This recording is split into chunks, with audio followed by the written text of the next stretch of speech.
Sleepy town settling for the night, where the Owens women live their lives. And it's about time that the back porch light comes on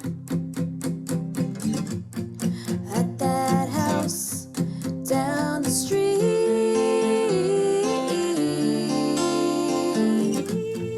at that house on Magnolia Street. Hello and welcome back to Magnolia Street. Welcome, everybody. Thanks for giving us a second chance. Yeah, if you made it past the first episode, we commend you. We know we probably went off topic a little bit here and there, but we want you to get to know us. Many snaps, many thank yous. Yeah. Do you have a beverage? I do not have a beverage. I had some cinnamon tea earlier. It was nice and cozy, and now I am beverageless. Because are you having a rainy day? It is a rainy day. It feels like fall. I feel like the equinox hit and it just like automatically went boom. No more warmth. Chilly night. It was freezing. Did you sleep with your windows open? We have been. Oh no. It was way too cold. We probably, I don't even know if he put the heat on yet, but it was definitely very cold. I was bundled up. I had my socks on, my hoodie on. I had a million layers and blankets on. It was very cold. Nice. We cleaned out our chimney yesterday because we wanted to have a fire because, like you said, it's fall showed up and it was cold, and I was like, this is great. And I had been thinking, I was like, oh, I hope Aaron starts a fire, and I've started smelling smoke. I was like, hey, he started a fire, but we didn't clean the chimney out, so our whole house was like pretty smoky. No. So that's what we ended up doing yesterday, is cleaning the chimney out. Yeah. But today it says 71. We're having drizzle, but I have my my demon whispers. It's pamplemousse flavor today. I love that it's just become demon whispers. Yeah. Oh, man. All right. What are we doing? So before we get started with our topic for today, I just want to take a minute to, it's very early on and you guys are hearing this episode way after it's been recorded and released, even probably way after our first episode has even been released. So we don't have any patrons yet.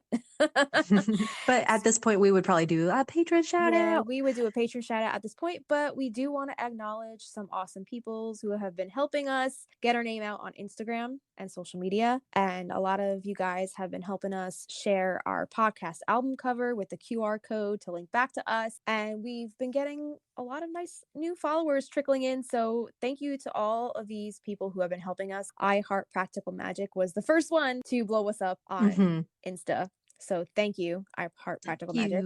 Wild Spellcraft, Ode to Slowness, Cunning Celt, created.by.ejf, Little_Wolfwitch, The Home Ed _ASD Mama, Bubble Pipe Productions, B.Dom_22, and Ruha _con_cafe_L_podcast, and Genie _Queen of Wands. So thank you to all of those Instagram followers who've been really helping us blow this up. So thank you so much. Yeah, guys, thank you.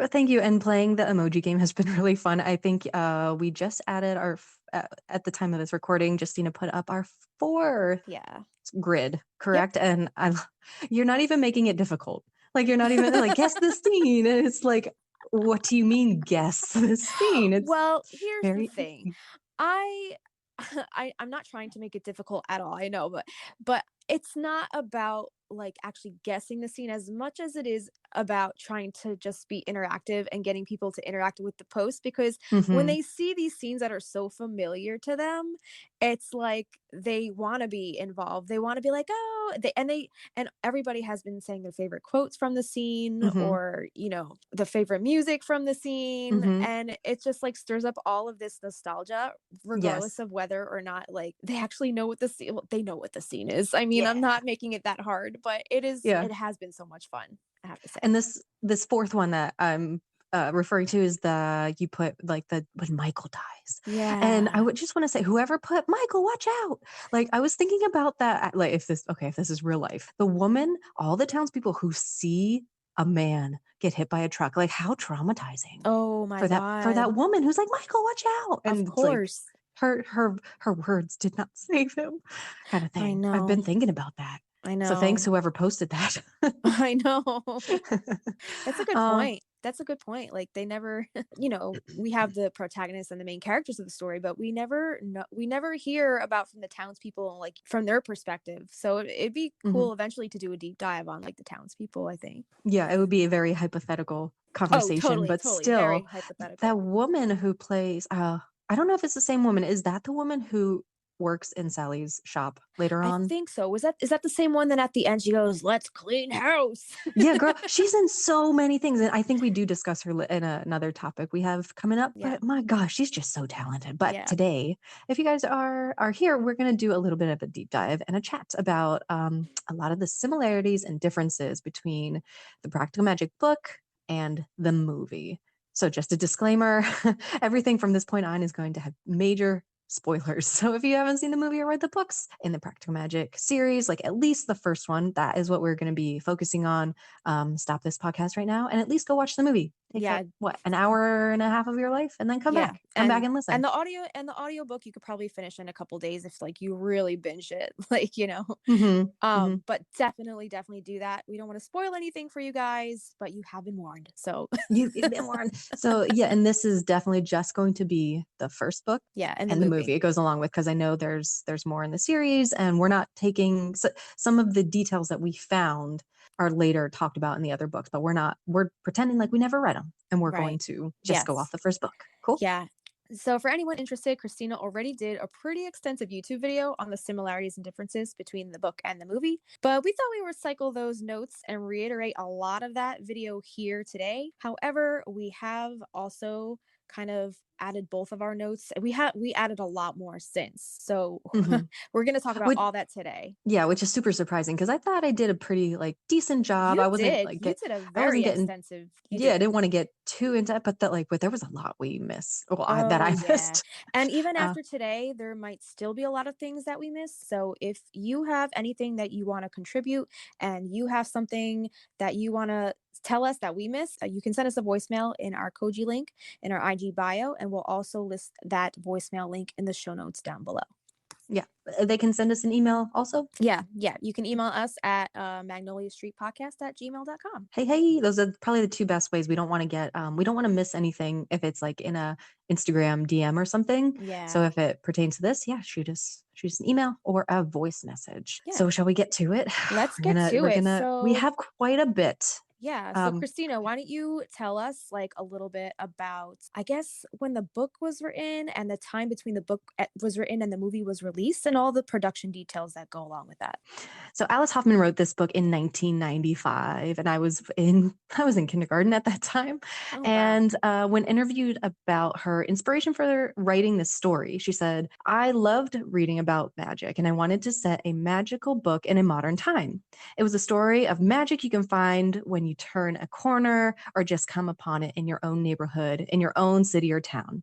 The title came to me first, and then I saw two sisters who were as different as night from day. And the novel began." And this was taken from the Fairy magazine. If anybody has ever seen this magazine, you know it's gorgeously put together. Fairy magazine that came out in 1997. I also did a whole YouTube video on the Fairy magazine. I did a whole entire flip through. I totally forgot to mention that in the notes. Yes, let's link that below. And so that would be issue number 40. So later in about 2020, she and Camilla Bell did an interview together via Skype, which is really sweet. And Camilla Bell plays young Sally in the movie. And she said, Alice Hoffman had this to say: "The books I really liked growing up were about ordinary people that just stumble into magic. I've always been fascinated by witches and the whole symbolism so many little girls wanted to dress up as witches. Still, it's one iconic figure for women and girls that's powerful." So this was then turned into a movie in 1998, and it was directed by Griffin Dunn and Denise Denovi. The screenplay was adapted from the book by Robin Swicord and Akiva Goldsman, and the music contributed was Alan Silvestri, who also did so many other beloved titles. Do you know any off the top of your head? Not off the top of my head, but I do know that there was another music score that they were actually using before Alan came on board, but we are actually going to dive into that in a whole other episode. Yes. Some of you may know Alan Silvestri, as he did the music for like all the Blast from the Past. He did Predator, Castaway, Forrest Gump is a massive title, Lilo and Stitch, like the Croods, everything. He's in everything. This was released October 16th, 1998. They had a $75 million budget, and unfortunately, it didn't do super well at the box office. So it grossed 46 million, around, ballpark in the US and Canada, and worldwide also was 46 million. Yeah, hold on. I'm gonna pull up the Rotten Tomatoes site because I'm just curious. I know I got horrible ratings from the critics as well. This actually got a 23% tomato meter. Yeah, but it got a 73% audience score. The critics versus, I guess, like your general audience consensus, like the critics can go S a D. This movie is very beloved by a lot of people in the witchy community. So the critics can just go F off. There you go. Well, I guess this movie was released in a few other countries, or is that just like what they translated it to? It's been translated into a couple other languages. Yeah, that's what it seems. French, Spanish, and Japanese. Yes. I'm not going to pretend to be any of these, but I hope I don't screw up translation. But the French adaptation is called Amour et Magie. Love and Magic. The Spanish one is Prácticamente Mágico, which is practically magic. And in Japanese, there's a lot of symbols here, but I plugged it into my Google Translate and it said Jitsuyo Maho. So practical I'm magic. guessing that's practical magic in Japanese. It's been adapted and translated all over the world. So it's beloved by a lot from different cultures, different walks of life. Kristina, do you want to take us through, I guess, some of the similarities between the book and the movie? Yeah, let's do it. Okay, so these are just like the root story similarities, just like the basic story. These stories are set in the same era, and it looks to be in the 90s. They are set in New England, and in the beginning of the book, it is set in New England, but I've just discovered New York is not part of New England. It's part of the tri-state area. So in the book later, they transition to New York. Yeah. The Owens family dates back to Maria Owens, as does their family home. There are 2 sisters that are raised by the aunts who dabble in the craft. The aunt's description stays pretty much the same. These 2 younger siblings are opposites. There are rumors of witchcraft that lead to them being bullied. One of the sisters is named Jillian, one is named Sally. Jillian elopes and leaves New England. Sally marries a man named Michael. They have 2 daughters. Later, he is struck and killed by a vehicle. And this accident, this fateful turn is you have a Death Watch beetle warning of this occurrence.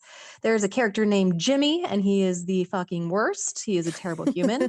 He is killed by Belladonna, or so we think. This man is then buried in Sally's yard. A man named Gary Hallett is a police officer looking for Jimmy. The aunts help rid Jimmy's ghost, and Sally gets a happy ending. So those are the general roots.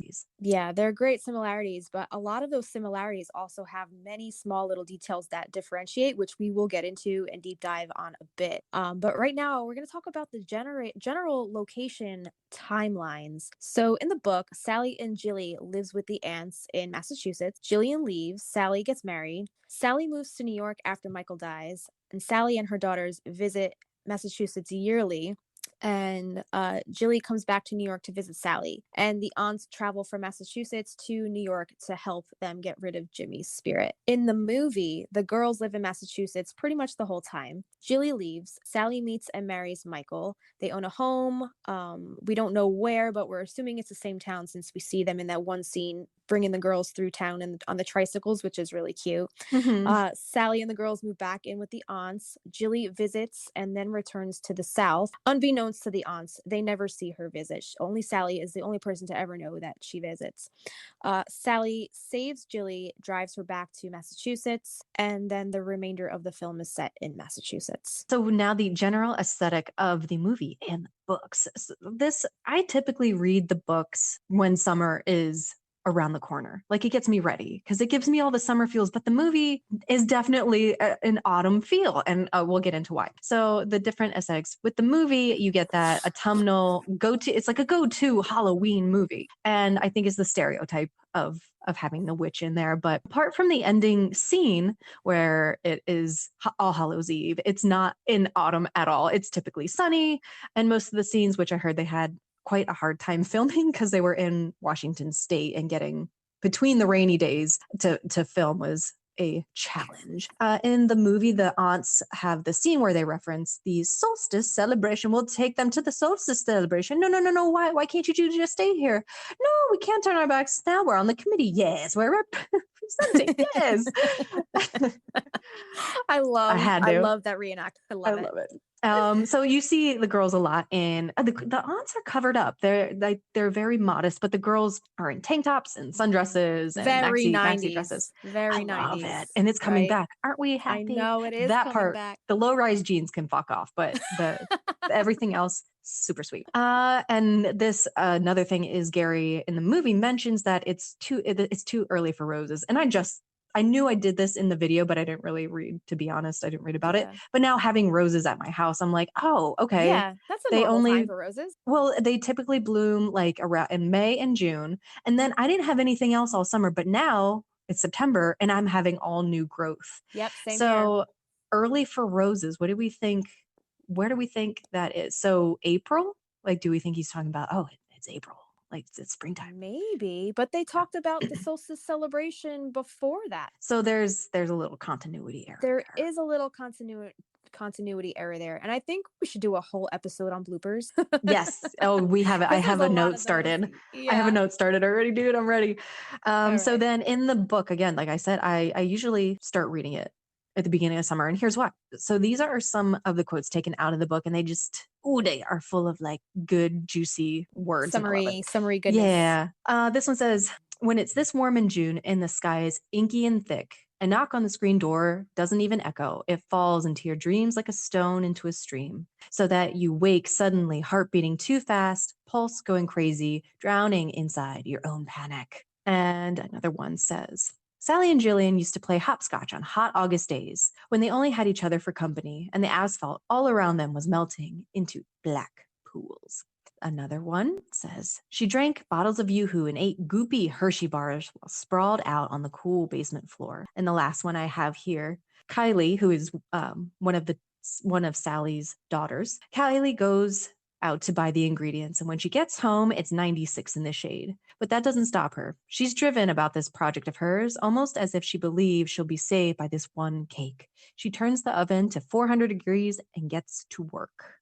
So that's definitely different. Yeah. Like the aesthetic and the feel, like the seasonal feel is very different. I think the movie did a really good job. Like that, having not just the witch, but having that end scene, it like solidifies a place. And at the time of year, I think that was really smart on Griffin Dunn and the screenwriter and Denise the whole Denovi. witch. And the whole witch stereotype, like they kind of do play into that a little bit.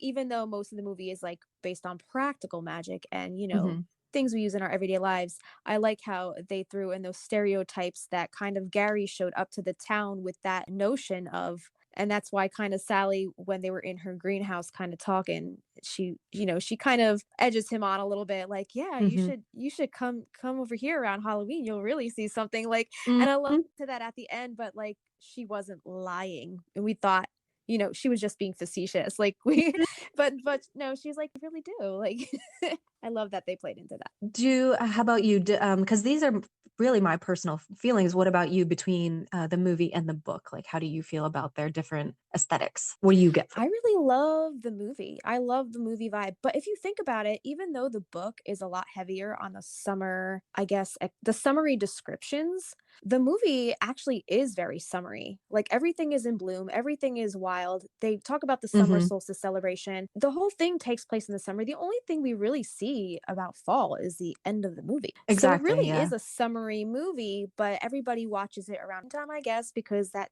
ending scene, even though it's just the one scene, it's so iconic. I feel like it's so iconic. It's the coming of age. It's like the acceptance, it's a perfect way to end the movie with a kiss. All right, so we're just going to take a quick break, and when we come back, we will do a quick card pull from the Inner Witch Oracle, and then we will really deep dive into all of the similarities and differences between the book and the movie. We'll be back.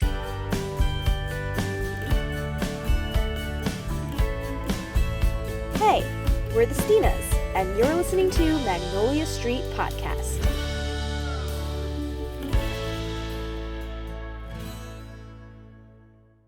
All right, so welcome back. Thanks for sticking around, and thank you for not leaving during our commercial break. But Kristina is over there making a fork. Oh my God, I don't know if this is gonna work.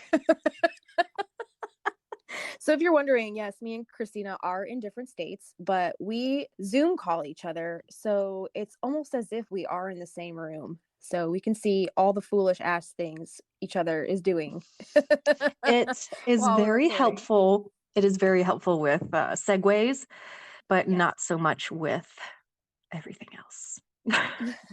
So yeah, thank you for sticking around. I have made my fort, and we're really trying to get you semi decent audio, but I Yeah. realize on my end I sound a little different than Justina does. She sounds very crisp because she uses an iPhone. Oh, And girl, my get aunt yourself an dropped iPhone. no, I'm not gonna do it. I like my widgets and my back button.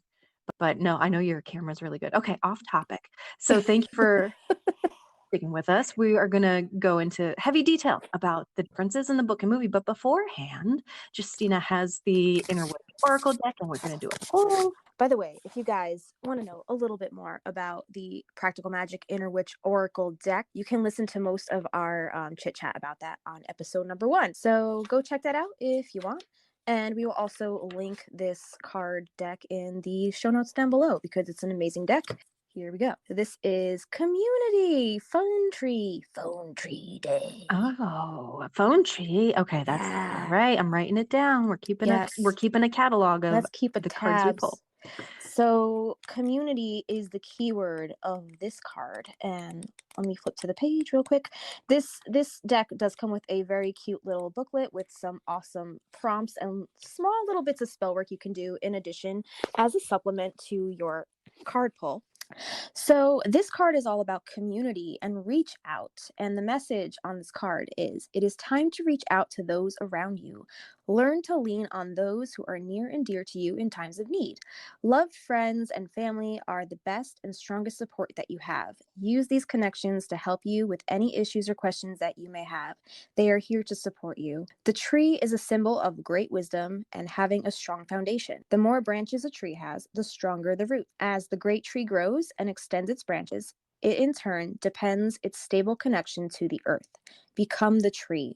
You can also utilize the magic of this card, its affirmation, and a green candle for its connection to the stable and grounding element of earth. And the mantra on this card is, my branches are as strong as my roots. I feel like, in essence, this podcast is probably going to bring a lot of people together, which is really cool. All right, so are we ready to deep dive into all the similarities and differences between the book and the movie? I think we're ready. So how we tried to organize this was kind of chronologically through the movie, but we're in the beginning, I think we throw in the setting, the characters, their differences, and then we kind of hit up the chronological plot points. Yeah. So, all right, would you like me to begin, or do you want to begin? Okay, so we'll start with setting. Yes. All All right. right. Go for it. All right, guys, you're going to want to buckle up because there's a lot. There's a lot. This might be a big one. So get yourself a drink and sit down. So in the book, the name of the actual town where the house on Magnolia Street resides is never really specified. It's just implied that it's in Massachusetts. In the movie, the town where Magnolia Street resides is Maria's Island, as can be seen on the sign in the scene where the aunts and Sally walk out of the post office. And Maria's Island is implied to be Massachusetts by the license plates seen all over town. The book starts out at the house on Magnolia Street, but later, after Michael dies, Sally takes the girls and moves to New York. And in the movie, the entire movie takes place at the house on Magnolia Street in New England, and it is implied that it is Massachusetts. Yeah. So one thread that follows through the movie is that Jillian kind of runs away she escapes to somewhere in the South. Tucson, Arizona is thrown out there, where she meets Jimmy. That was one of the only similarities found as far as setting goes, right? Yes, in regard to that. In the book, Gary, who we talked about earlier, stays in a hideaway hotel. It's kind of a dump on the side of the New Jersey Turnpike while visiting Sally's house in New York. New Jersey hype. Jersey represent. Mhm.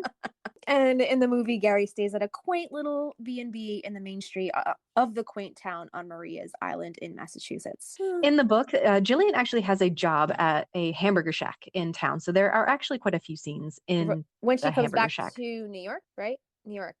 When she is done with Jimmy Boy and she's in her sister's home, she gets herself a job, and that is at the hamburger shack. I can't remember if the hamburger shack, was it like a little diner on the side of the turnpike, or was that actually in New York? I can't remember what that was. I don't remember either. Yeah. So I was confused for a long time in regard to, there's a scene where they all go for dinner for Kylie's 13th birthday. Oh, that's and right. I always thought it was at this place that Jillian works in the book, but it's not. It's like an Italian restaurant, pizzeria kind of place. Okay. Well, neither one of them exist in the movie. No. Nope. She doesn't have no job. She didn't live it. Well, technically, if she's gonna work there, she might as. What does it say? She's testing the merchandise. All right. So how about Maria's storyline and I guess the whole witch bloodline plot? Yep. So in the book, Maria, the OG ancestor of the Owens line, is first mentioned as she is painted in a portrait that hangs in the aunt's home. Yeah, and in the movie, her story pretty much opens the entire movie and sets the stage for the entire movie. Yeah. In the book, we know a little bit more about Maria's backstory. It is explained who the child's father is. We know how the house is built. We know her status in the town. And supposedly the child is already born in this plot line. Yeah, and in the movie, she's put on the gallows pretty much in the intro. And we know that she slept with a lot of men whose wives were on the hanging committee, but we don't really know the source of who her baby daddy is. We don't know any of that. And she's shown pregnant after the whole gallows fiasco. The child isn't born yet when we first see her. And we don't even see the child really born at all, right? Right. Yep. I was just thinking that. We don't ever see the kid. And also, which I never even pieced together, we don't even know who that descendant is. No, not until the other books. So okay. Yeah. So in the book, Maria is not the source of the curse. As far as I could tell, it's never directly said that she put the curse on. But if you read Alice Hoffman's Magic Lessons, which is all Maria's story, you can find out. Yeah, and I'm dying. How that came about. I need to catch up so badly. I'm dying to find out all of this out. So, Kristina knows all the down low, all the DL about all of this, and I'm kind of in the dark a little bit. So I know she's trying to tiptoe around so she doesn't spoil stuff for me. And if you guys aren't caught up yet, we don't want to spoil stuff for you. So we're gonna try to keep things as based on the movie and the first book as much as we can. So so in the movie, Maria's grief actually fueled the Owens curse. Oh my God, can you imagine? Oh my God. How wrath. Like the complete destruction of your trust and your soul and your body, and just having to do that alone. Like she's fishing and shucking mussels and like shells from the ocean on her pregnant. She gives birth alone. Well, if you notice, she actually started building that cabin on her own. That's insane. Right? And you know what? I was actually trying to like see if I could find any Easter eggs. Initially, when I was watching this scene back, I was rewatching this scene in to do research for this whole episode. And I was watching the scene where, she's crying in front of that, like, I guess the very start of the structure of her cabin on the island. And I was like, hey, is she building her cabin off of the platform of the gallows she was on? But I was like, no, that's not it. It wasn't it. It wasn't. Oh, that would be an insane Easter egg. Wouldn't that have been some shit? That would have been. You should rewrite the story. I should rewrite this. So she rebuilt her cabin out of the gallows she was on. Oh, what a middle finger! Wouldn't it have been? Is your flashlight on your phone? Oh my God. I was like, maybe because I know sometimes people have a setting that if they're on a call or something, their light is on so people don't bother them. I like how you like caught that. I like it's on the other side, so I was like, I would never have seen that. My phone would. Yeah. Well, I have it plugged in, so it's not gonna die, so we're good. Just a quick like side story. So when they're talking about Maria's portrait, I think you get a glimpse of it in the movie. It's not said that it's her, but Right. that a long time ago when I did my priestess training thing, we had to do like a big like end of the year project. And I always wanted a house with like stairs because I think in the movie there's staircases like lined with picture frames and Mhm. and ancestors and stuff. So for Yeah. the project that I did my maternal lineage. So myself, my mom, her mom, her mom, and her mom. And I had never finished my self-portrait. And I was like, I was just imagining like Maria's portrait, which they talk about, I think, a little more detail in one of the other books, just being so like regal and Mhm. poised and powerful. And I was like, I want that. So I ended up painting all those portraits. But I Yeah. digress. Well, by the way, no, let's not digress yet because I think we should talk about your portraits a little bit because you had a Oh, YouTube thanks. video on that whole, I guess the finale of your priestess training. You showcased your all of your portraits to your entire Hmm. class. Hmm. And do you want to? It's up to you. We don't have to, but do you want to include that in the show notes? Oh, sure. Absolutely. Yeah. I think I wrote a blog that is no longer up that I can just copy and paste at some point. But it was basically about discovering that I had this, like, I don't even remember what I called it, like artistic mediumship, basically. Mm-hmm. Because when I was painting my family, thoughts and messages and things would come up. So I was able to communicate and connect with them through painting them. That is And I had so done cool. yeah, and I had done other gifts like because I'm cheap and like I use my art skill as like everybody gets a painting for Christmas kind of thing. So I'd done Dude, special that's not people. cheap. That's like the most special thing you can ever freaking Oh, receive. I think everybody was really happy. So I did a lot of family members. Most of them had passed away, and I just felt like I just spent time with them. So I did the whole thing about being able to kind of connect with people when I'm painting them or drawing them, which is That's beautiful. And you know what? That's like such like a scary. cool and unique like kind of divination. It's very because like, you can card pull, you can, I don't know, Mhm. throw rocks or rune stones but to have that kind of talent and to like receive messages through your talent, I think is just Oh, like such a gift. thanks. And it's just like that's so beautiful that you're able to do that for your family. Oh, thanks. Yeah, one of the like super we're gonna get so off topic, but I just want to share one of like the massive, massive things was my grandmother, my maternal grandmother, passed away last year. But when she was alive, I was doing her portrait. Her husband, my grandfather, passed away when I was about 8. I think he died like a day or two before my 8th birthday. And when I was painting her, I just started like the under sketch and all I kept hearing was you're painting my girl, you're painting my girl. I was like, oh my God. Oh my Okay. God. Yeah, dude, it was really emotional. I was like, I'm trying. You Wow. gotta get out of my You're ear for a little while tearing though. up. Oh Yeah, no. yeah. Was that the same grandma with the awesome practical magic house that inspired you? Yes. Oh, that's so Yes. awesome. Isn't that cool? That's so Isn't that freaking cool? cool. All right, let's get our listeners back Yeah. to the book. All right. So are we still on Maria or Um, are we wrapping up with yeah, her? so the last thing with Maria's storyline was that they don't banish her to the island. The town in which she lives, it sounds like she has full reign of like where she needs to go. So she's not banished. Okay. Yeah, and in the movie, she was banished to the island, I guess, after she had escaped her noose, her hanging from Hmm.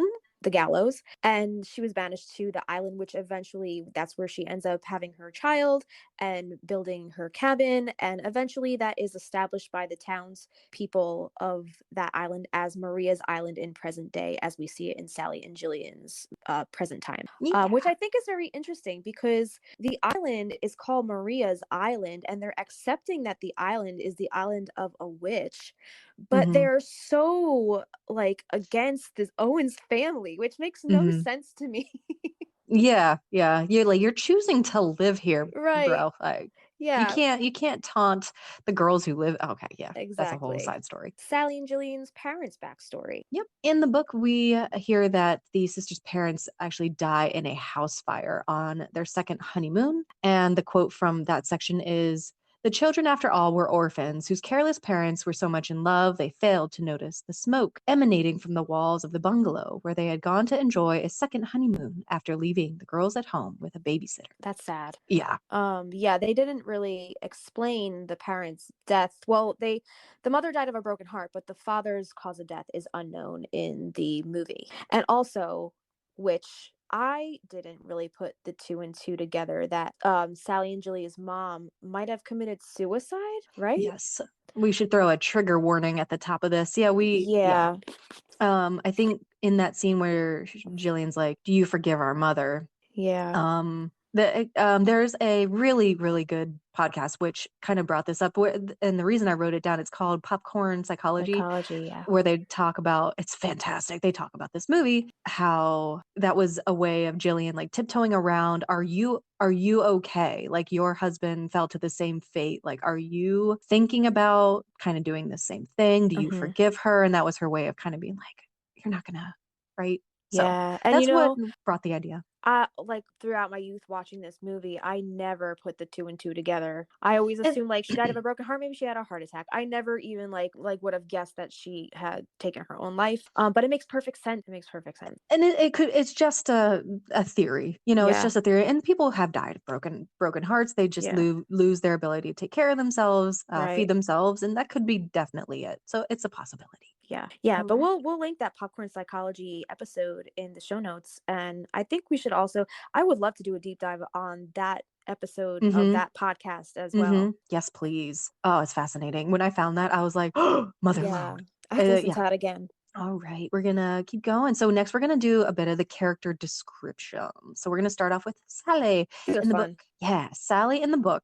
It has black hair. She is a vegetarian. And it tells why she became a vegetarian by choice. She's very shy, and as she grows up, gets older, she has a job as the school secretary. And there are no real powers, like I mentioned in the book, no witchy powers of any kind. Yeah, and in the movie, Sally is played by Sandra Bullock. She has brown hair. She owns Verbena Apothecary, and her magical powers in the movie, I guess they created them just for the movie.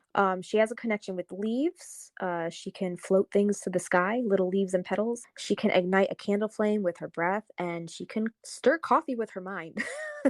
I love those I wanna TikToks stir with coffee with the my mind. girls with like the string on the Yeah. spoon, and they're like pretending that I'm like, yeah, I know your girlfriend is a witch. Right. And we have Jillian. Jilly Bain is blonde in the books. She is said to have very long blonde hair, and there's a scene where she actually cuts off her long blonde hair and sells it, and it's cut as short as a boy's. And then all the girls in town end up cutting their hair also. She is outgoing. She works at a hamburger shack when she moves in with Sally, and she reads tarot as a side gig. And in the movie, she's played by Nicole Kidman. She has red hair, no job unless you count her being the tester of the merchandise, as she said in Sally's apothecary shop. And she's implied to be a palm reader during that one scene when Gary shows up at the house and she says, "Can I take a peek?" And she says, "I can tell you have never touched a woman in anger in your whole life." And he says, "Can I have that back, ma'am?" He is not swayed by He's her not womanly having her charm. bullshit. Yeah. Yeah. And that brings us to, I guess, the thread that runs through both the book and the movie, that her sexuality is her power. She kind of uses that to her advantage and to get what she wants out of men. Do you agree? Yeah. I agree. In the book, so we're going to discuss the aunts next. They are described as small and clucking. And in the book, Jetty has black hair and Franny has red hair. Okay. Yeah. And in the movie, the aunts are played by Stalker Channing and Diane Wiest. They are fabulous. Jetty has light hair, Franny has dark reddish hair, and they both love to dress in the Victorian sense. And it's kind of the same throughout both books. I mean, both the movie and the book, right? They have that kind of like Victorian style. In both the book and the movie, the locals of the town come to them at their back door at night for love spells and such. Yeah, and I think they have that Victorian style to make them like, see, they are older than they maybe everybody thinks they are. Right. And also the dove, the heart of the dove is kind of a theme in both the book and the movie, but for under the aunt's umbrella, right? Yeah.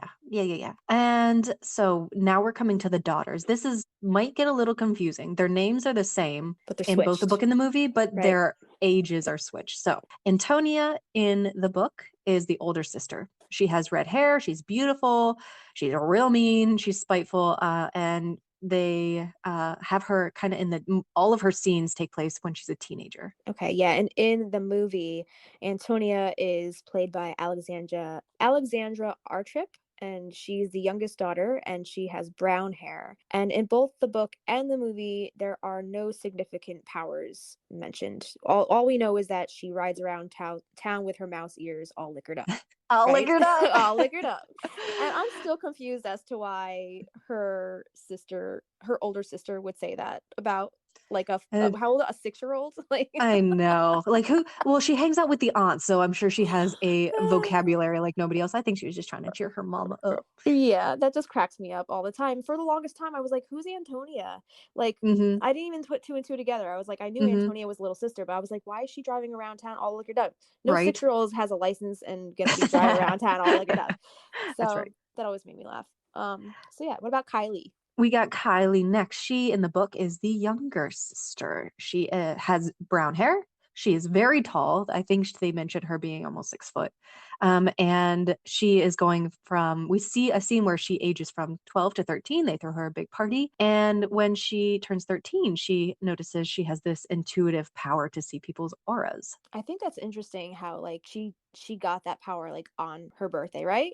I think it was on her birthday. And in the movie, Kylie is played by Evan Rachel Wood. She's the older sister and she has red hair and she kind of has like the whole Jillian thing going for her like when she was a kid. Yeah. And she does not see auras like she does in the book, but she can see the spirit of Jimmy lingering on the property. I believe in the book she can sense that Jimmy's out there because she doesn't want to go out, and she says that Yeah. bees avoid him. Like the Okay. bees don't like him. And then we have Mr. Jimmy himself. But however, in the books, his name is James Hawkins, aka Jimmy, and he's a trashy kind of cowboy redneck from Tucson. He also wears a ring, but it's a bit different. We'll get into that. He's a drug dealer. Gary Yeah. has been trailing him all over because he is connected with some deaths that have been happening because supposedly he laced drugs and sold them to college kids. 3 of them died. So Jimmy and Gary actually went to high school together in the book. Jimmy was an older delinquent who dropped out of high school, and Gary became a homicide detective. So in the movie, James Hawkins was changed to Jimmy Angelov, and that was played by a Croatian actor, Goran Visnic. I believe that it was changed to something much more, I guess, like suave and something a little more foreign or exotic. Mm-hmm. Because they saw him in like something else, and they were just like really, I guess, attracted to his vibe. So they created Jimmy Angelov.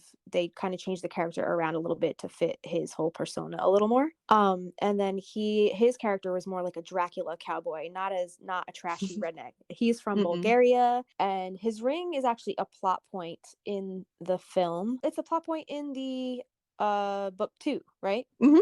Yeah, but in the film, he's a serial killer, not a drug dealer, and Gary is on his trail for a series of murders. One of the prominent ones that they talk about in the movie is Phoebe Stone, and Jimmy and Gary have no such past in the film. They never went to high school together. They don't have any sort of past, so there's quite a bit different. So I'm going to ask you a question, and please be brutally honest. I need your full honesty. If Jimmy Angelov came up to you at a party, would you hang out with him?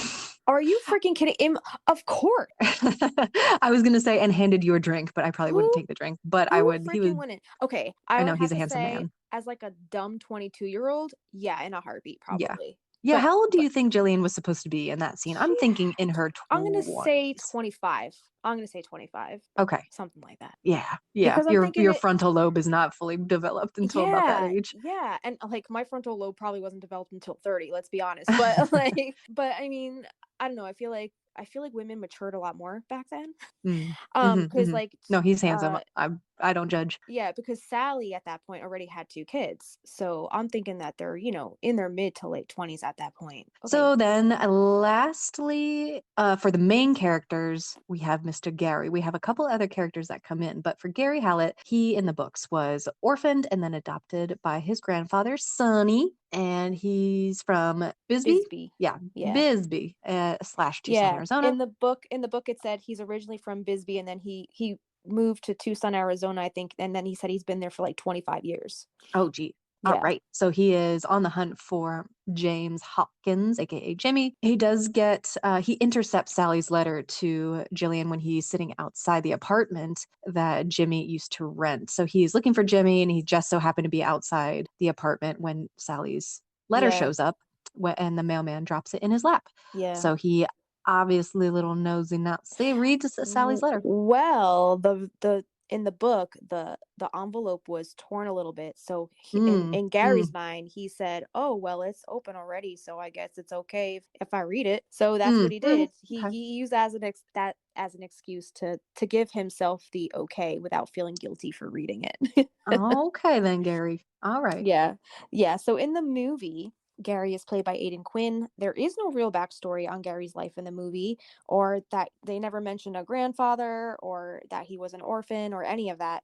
But he is from Tucson, and he is on the hunt for Jimmy. But in the movie, it's unclear how Gary gets Sally's letter to Jillian. And in both the movie and the book, he obsessively reads Sally's letter, and that's kind of what led him to Sally. Yeah. All right. So, as before, when I was talking about Gary, I mentioned Sonny, who is his grandfather. So, Sonny Hallett. So, they describe him in the book as a drunk who recounts his experiences of being struck by lightning, aka the white snake, every day until the day he died. He was Gary's legal guardian after Gary's parents died. Yeah, and in the movie, Sunny Hallett does not exist at all, and there's no tropes about lightning or any of that. No, even when she's like standing after she leaves Gary at the B&B and like the storm's rolling in, Yeah. there's no real like lightning storm or anything. So, but anyway, Yeah. the last thing we have here for our character descriptions is Magpie and the other cats that are mentioned in the book. There's a scene where Magpie follows Sally to school, Yeah, a and bunch of cats, right? chaos ensues. But yeah, we have Magpie, and the other cats are named after birds also, which is really cute. Yeah, I think there's like a wren and a dove, and there's like a Mm-hmm. bunch of different cats. But I think Magpie was the black cat that they describe in the book, and in Mm-hmm. the movie we only see one black cat, and its name in the movie was never mentioned. But I'm assuming that that's Magpie. Yeah, we have to There's assume that. no other cat but that one. But in the book, there's many. Yeah. All right, you guys. So we are coming on to what? This has probably been over an hour now at this point. Yeah, So we're hitting that mark. yeah, we definitely did not plan to have this be that extensive of an episode, but I guess when you're comparing a book and a movie, there's just a lot of information to relay. So I think this is going to have to be a 2-part episode. What do you think, Kristina? I agree. I don't know if people want to sit through a 2-hour podcast, but hey, you guys let us know if it's something you're into later on down the line. If we have something this big, if you want it all in one big chunk, or if you don't mind waiting for a part 2, let us know. But I think we're gonna wrap this one up. We went over we went over the settings, we went over the characters, we went over the basic plot lines. What are we gonna go over in part 2? I think we're going to go over Amas Veritas, the true love spell in both the book and the movie, Gary and Sally's first encounter, the differences between Jimmy's ring in the book and the movie, Jimmy's death, which is a huge one, Mm-hmm. the contents of Sally's letter to Jillian. There's also some differences there, some differences between the themes about them being outcasts, and the heart of the dove is a pretty big theme that run in the on storyline that we should probably cover. Also, the Death Watch beetle and the Morning of Michael, and the differences between the moon in the book and the movie, and also the belladonna overdose. I think we should probably Oh my definitely gosh. Yeah. talk about that. Midnight Great. margaritas. There's a lot coming up in the next episode, and there's even more than that. So I think we'll just save some of it and leave that as an element of surprise. But you guys will definitely have to tune in next week to see what other differences between the movie and book we can come up with. And if you have any that you can think of, please send them our way, and we will discuss them. Maybe we'll even have to have a third episode to go over the book and the movie. But I think we should wrap it here, and we'll come back to you guys next week. So if you do want to reach us, we have some socials for you. Justina just mentioned one, but we also have a Patreon. And if you want to hear the awesome details about that Patreon, you can go to our very first episode. I recommend it. But Justina, do you want to tell them just real quick what our tiers are and some of our other socials? You can head to patreon.com/Magnolia Street Podcast to support us on Patreon. We have tiers ranging from $1 all the way to $8. For $1, you can join our seedling tier, which gets you to sign up shout out during our podcast. And also you can access polls where you can vote on what topics we will cover on the podcast next. Our $3 Lavender Bud gets you complete access to all of our show notes in their entirety. So after each episode, we'll post our show notes on our Patreon. And then we have our $5 Highlight tier. And with this tier, you get access to our private Facebook community as well as our private Discord. And this just gets you access to all of our, just our community. And we want you to be a part of that. So head on over there to do that. And our Heroes tier gets you exclusive access into our Song-a-Sode musical catalog. So any songs that we feature on the show, any of our original material, we will post all that stuff to our $8 Heroes tier. And all of the higher end tiers, the higher you go, the more benefits you get, because you get all of the lower end tier rewards along with that. Yeah, it's like a domino effect. It's an avalanche of goodness. Awesome. Yeah. And we're also, as most of you have found us, we are on Instagram under at Magnolia Street Podcast. We also have an email if you would like to email us, magnoliastreetpodcast@gmail.com. And you covered the Patreon. What else we got? Yeah, drop us a rating. And we want to know what you think of the show. Do you love it? Do you hate it? We don't care. We just want to know that people are listening. Yes. Thank you guys so much, and we'll see you next time. See you next time. At that house down the street,